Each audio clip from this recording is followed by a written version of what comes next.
അബദ്ധങ്ങളുടെ ഘോഷയാത്രയായിട്ടുള്ള ഒരു ക്രാഫ്റ്റാണ് ഇന്ന് നമ്മൾ ചെയ്യാൻ പോകുന്നത്. നമ്മൾ ഈ ചോദിക്കൂലേ ഇതിലും ഗതികെട്ടവൻ വേറെ ആരെങ്കിലും ഉണ്ടാകുന്നു? ഏറെക്കുറെ അതുപോലെയാണ് എല്ലാം സംഭവിച്ചത്. ആദ്യം തന്നെ ഞാൻ പെയിന്റ് അടിക്കാനായിട്ട് പെയിന്റ് എടുത്തപ്പോൾ പെയിന്റ് മുഴുവനായിട്ട് എൻ്റെ കയ്യിലോട്ട് വീണു.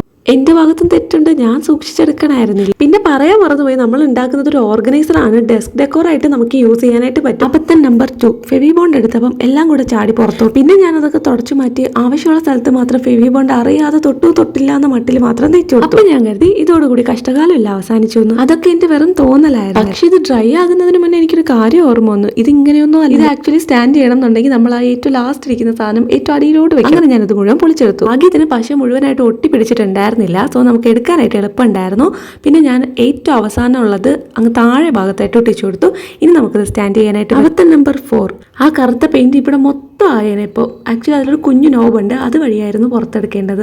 ഇനി ജസ്റ്റ് മിസ്സിൽ ഞാൻ രക്ഷപ്പെട്ടാണ്. പിന്നെ ഞാൻ കൂടുതൽ ഡെക്കറേറ്റ് ചെയ്യാൻ നിന്നില്ല, ഇന്ന് ഇത് വെച്ച് അഡ്ജസ്റ്റ് ചെയ്യാൻ. ഫൈനലി പിന്നെ അത്രയ്ക്ക് അങ്ങോട്ട് നിരാശപ്പെടുത്തില്ല കേട്ടോ. കാണാൻ നല്ല ക്യൂട്ടായിട്ടുള്ള ഒരു ഓർഗനൈസർ ആയിട്ടുണ്ട്. വീഡിയോ ഇഷ്ടപ്പെട്ടിട്ടുണ്ടെങ്കിൽ ലൈക്കും കമന്റും സബ്സ്ക്രൈബും ഒന്നും മറക്കണ്ട. പിന്നെ ബാക്കിലിരിക്കുന്ന ആ സൂര്യകാന്തി തോട്ടം ഇഷ്ടമായിട്ടുണ്ടെങ്കിൽ അതിനെക്കുറിച്ച് കൂടി 2 വാക്ക് പറയും.